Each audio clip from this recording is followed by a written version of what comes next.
Hello gamers, welcome to another edition of Tonight on Major Gamer's Game Table, where tonight I'm proud to present my newest game design. It is a space opera role-playing game called Gravity Drives and Dangers. As of this recording, it is available up at itch.io as a pay-what-you-want download. It is the third game that I have designed using the system that I created in Delves and Dangers, my fantasy role-playing game. And then there was Daring and Dangers, and now I have a space opera game, Gravity Drives and Dangers. So, Gravity Drives and Dangers is very much in the vein of my other creations, because I just really love my core mechanic of rolling a pool of d6s, and any die coming up as 6 explodes, and you roll it again, and now successes are 3 and up. Really had a lot of fun playing this system when I was playtesting it and so forth, as Delves and Dangers, and then Daring and Dangers, and now Gravity Drives and Dangers. Gravity Drives and Dangers is also under a Creative Commons license, much like my other two games, role-playing games, so you can make it your own and go for it if you like. Just follow the Creative Commons requirements. All right, so introduction. Welcome to Gravity Drives and Dangers, a role-playing game system for playing space opera adventures. In space opera stories, the galaxy is mysterious, brutal, and unforgiving, filled with creatures, planets, governments, organizations, both known and unknown, and myriad dangers awaiting your heroes. The heroes who travels its space lanes are and beyond must be made of sterner stuff. Your characters are those people. Whatever role they fulfill, they are guaranteed danger and adventure. They can explore new worlds, make a living hauling goods from one planet to another, go on missions for or against corporations or government agencies, or any other space adventures you can imagine. Gravity Drives and Dangers plays well solo or with a game master known as a danger director and one or more friends to spend hours traveling space lanes and exploring the unknown. So grab your blaster and your dice and blast off into adventure. So that's just a brief little introduction. And core mechanic already mentioned. So, much like my other games, it has strength, agility, and mind as the attributes. Different than my other games, though, all attributes start at a base of 2, and then when you choose your kindred, you will improve one of those attributes by either 1 or 2, depending on which kindred you choose. Also a little bit different, stamina. I give it a little bit more stamina in a game that has energy weapons, which are pretty powerful. I decided to give a little bit more stamina, so it's strength resistance, plus 12. And stamina is a measure of a character's fitness and determines how much damage a character can sustain before being rendered unconscious. And of course, stamina in my games is, yes, there are some wounds involved, but also it's kind of, being exhausted from fighting and moving all around, and bruises and so forth and so on. So here are the Kindreds.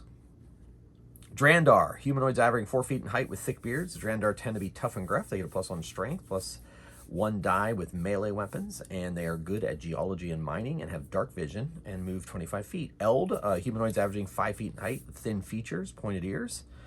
So they're basically elves in space. Drandar are dwarves in space. Felcat, cat people in space. Hobbin, which are harefoots in space. Humans, a little bit different than my other games. They get to reroll a failed profession skill or secondary skill roll once per roll, and that's in addition to any other professions. Lotharians are humanoids averaging 7 feet in height, covered with stiff fur. They tend to be tough, gruff, and highly philosophical, +2 strength, +1 stamina per level, so forth.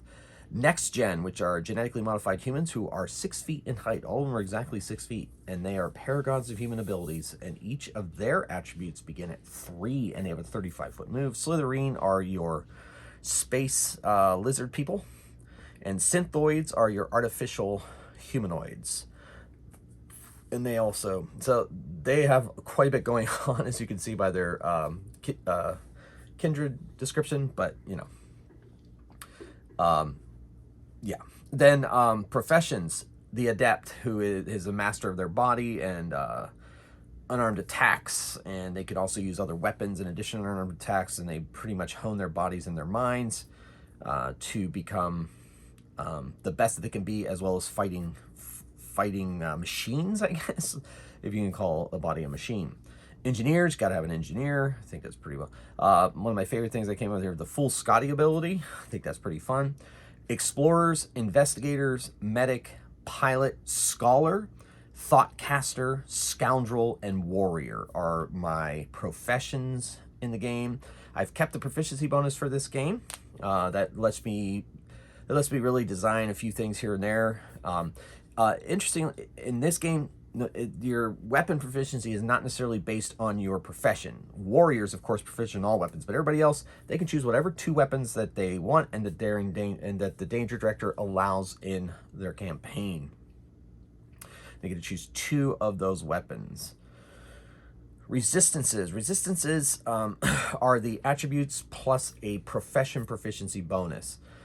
If the profession allows them to add their proficiency bonus to the resistance, they get it. Otherwise, there's no real other way to get resistance. Languages, much like Daring and Dangers, they get, in this case, they get their kindred tongue, their trade language, and then they get to choose a number of languages equal to up to their mind score. Secondary skills, I had these in Daring and Dangers as well. It kind of helps you flesh out your character a little bit more. They're not as focused as a profession skill, but they allow you a little bit more customization with your characters. I go over attribute and skill rolls. Difficulty levels are the same as my other 2 games. Combat is essentially the same. The only real difference is because of energy weapons, I decided that in combat you go against their agility resistance, but then also is modified by armor. So I combined those 2 because the numbers were pretty big when it came to attacks with energy weapons, plus some of the strength of some of the characters was a little bit stronger. So I decided that armor could be added on, which, you know, I guess the more I played it, like if I played let's say a Star Trek version, they tend not to wear armor in Star Trek, but they have phasers, and phasers are pretty deadly, really. Disruptors for the Klingons and so forth, those are really deadly. So I kind of have that reflected here, but you can also play a more space opera-y style game, and if so, then the weapons, they have armor and they have agility resistance as well. So I think it all evened out. Then I go knocked out, like in Daring and Danger, since it was pulpy. You rarely die necessarily, you get knocked out. So I kept that the default for the space opera, because space operas to a certain extent are kind of pulpy in their own kind of way. But I also left in the knocked out and dying rule from Delves and Dangers as an option if a daring director would like to choose that for their game. Combat modifiers, those are pretty much the same as they are in Daring and Dangers. I kept weapon types. Now, weapon types 1+, just like in Daring and Dangers, if it's an energy weapon, you add +3. So if you had a pistol, which is medium weapon, gives you +2 dice to an attack roll. But if it's a blaster pistol or an energy pistol or laser pistol, whatever you want to call it, if it's an energy type, +3 dice to that +2. So that would be a total of +5 dice added into the attack pool the dice pool that you make up here, the attack pool that you make up here under combat, which is detailed under that. So I added automatic fire weapons because of the addition of armor. I upped them from Daring and Dangers. Submachine guns, assault rifles, and Daring and Dangers are 70-7 or 60-60. I decided to make them 70-70 in play testing. I think that hit a sweet spot. And then machine guns are 90-90, where they were 8D, I believe, in Daring and Danger. So grenades, and then mini missiles. I added mini missiles in for the space opera. I added use a skill in the actions, and also aim. So an aim gets you a +3D to your next attack roll, but you have to take a whole action to aim and take that time to aim. Then I have a whole list. I have a whole list of suggested tech, and of course a danger director and the players can kind of come up with other tech that they would like to, based on other IPs and so forth. So my light armor is metal weave, but it adds 2 armor value because my thought process was, in the future with technology, they've created more advanced armor than, let's say, Kevlar. So I made that worth 2, and then plasma metal is 3, and then power armor, which is my heavy armor, which is down here a bit, is 8, but it also requires a power pack. Flamer, which is basically a good old-fashioned energy weapon. It shoots out, like a heat ray. basically turns it into a cone of flame, flight pack, force field belt, visibility sheath, medtech regenerator. It basically is a portable healing stone, but it's a medtech regenerator. They also have a medtech scanner, which will add bonus to medical skill rolls. And the medic profession has that kind of combined together into a medical kit that they have that gives them an additional bonus. Piston Fist, Stun Baton. So there's stunning in this game. Sleep Gas, Wrist Computer, Universal Translator, and a Stun Ray Gun. So cybernetics. So of course, space opera. A lot of space opera stories have cybernetics in them. So I kind of made it optional. If the Danger Director doesn't want to mess with it, they don't have to. But I gave some guidelines if they decided that they would want to. You can check that out if cybernetics sound interesting to you. Then psi powers. No space opera is complete without some mind powers, Jedi mind tricks and so forth, or empath counselors on starships, for example. So I basically I borrowed from Delves and Danger's spells and turned them into psi powers, and I pretty much kept what I thought would fit for psi powers based on the stories I've read over the years and so forth.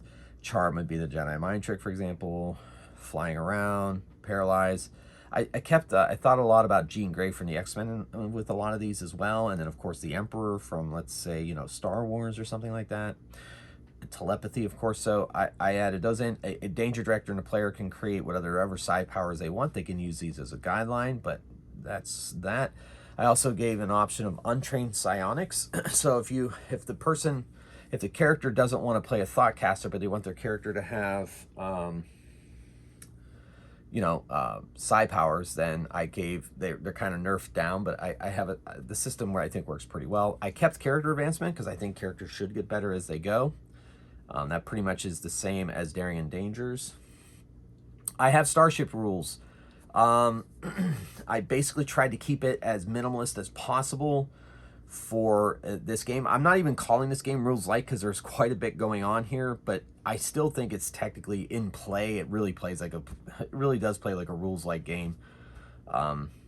But I hesitated calling it Rules Light. It's kind of Rules Medium, so I just call it a space opera role-playing game. Anyway, I tried to keep the starship rules pretty tight and kind of a little bit between crunchy and abstract. So there is starship combat, but starship combat is pretty much designed to be like that one scene in Star Wars where the Millennium Falcon is trying to escape from the TIE fighters, getting ready to go to hyperspace and so forth, and they're fighting off the TIE fighters. These rules are not necessarily designed for extended starship battles that along the lines of, let's say, Warhammer 40K, for example. No, these are more like, we don't really want to fight these other ships that are chasing us. We're just trying to get our bearings straight and take off into faster than light before they can destroy us or whatever. So that's how I pretty much designed the starship combat. These rules could also be easily tweaked into vehicle rules. So you can check those out if that is something that you're interested in. My default faster than light system is called a gravity drive. And so gravity drives allow you to go up to 50 light years away with a fold. And then after they fold, they have 1d3 plus 1 days for the gravity drive to recharge. And that could also be, however the Danger Director wants to run that. And then starships have a fusion drive for non-faster than light propulsion. Then I give lots of suggestions on how to create your own foes, creatures, aliens, and others. Very much similar to the Daring and Danger setup, a few changes. Then I gave a list of some of the greatest hits for science fiction, so you can start playing right out of the gate. But of course, these are, there are many different creatures and NPCs and so forth that characters can meet in adventures, published adventures, or adventures that the Danger Director creates. So I got an alien hunter. Okay, I think you can figure that one out. Every sci-fi space opera tends, it's not every, but most of them tend to have some kind of insectoid race. I kind of have my take on that. Some kind of brutish chieftain, brutish captain. I kind of was thinking of the brutes from Halo in that one.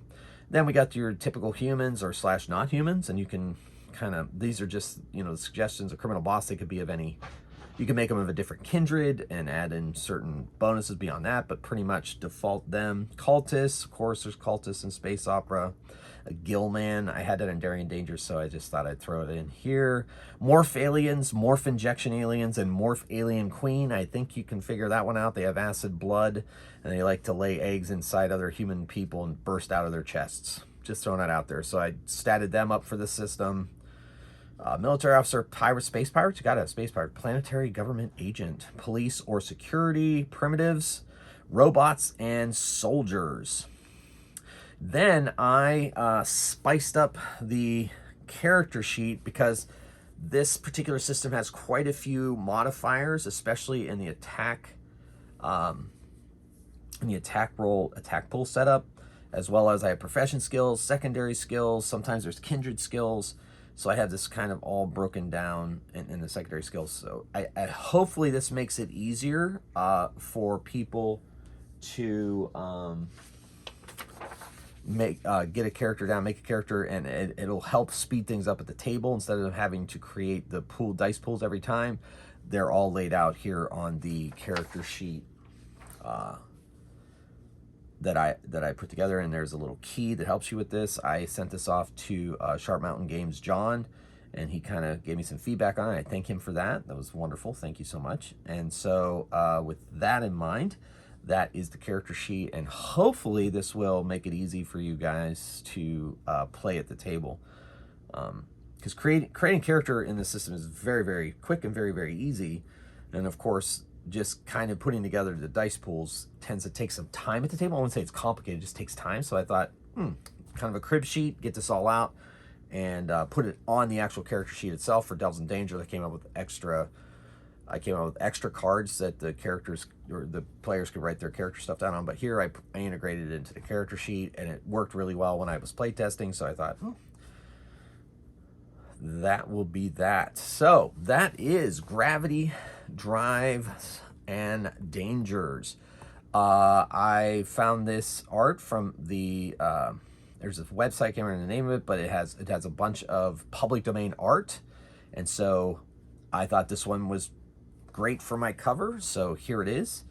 All I know is I found it on the website and it said it was public domain, so I was like, okay, I'm using it because it fits nicely with my Gravity, Drives, and Dangers and in the galaxy. So that is Gravity, Drives, and Dangers. You can download it at the link in the description below, itch.io, pay what you want. In the next couple of videos, I am going to do character creation, and I'm gonna have an adventure with the system so you can see it in action. So thank you so much for watching. Thank you for all your support of me and my channel. And I'm so happy and proud of this little community that we've all created together with our various channels, and people don't even have channels, but like that are contributing to my Mage Hammer's Game Table community page on Facebook. It's really fun, and I thank all of you for your support. I thank my members. I added Surf Monkey. There's oh my goodness, how could I forget? Dave from Tabletop Wanderer. Jamie, and oh no, I knew I was gonna forget one. I have 4 right now, and thank you guys. I will give you shout outs in the next video, I promise. Wait, who am I missing? Oh my gosh. So Surf Monkey, Dave, Jamie, and oh my gosh, how can I forget? Oh my gosh. Anyway, so what? I will get that name out. I apologize. I'll say your name twice in the next video, but thank you guys so much for joining and becoming members of my channel. Hopefully you've been enjoying the early previews of the videos, and hopefully you are finding my emojis fun. I don't know. Thank you so much for everything. And thank you, all of you who watch my channel. I truly appreciate everything. I appreciate the likes. I appreciate the views. I appreciate any subs. I just appreciate you all. Thank you so much. And until the next one, where I make some characters in Gravity, Drives, and Dangers, keep on rolling dice and playing games. Mage Hammer out.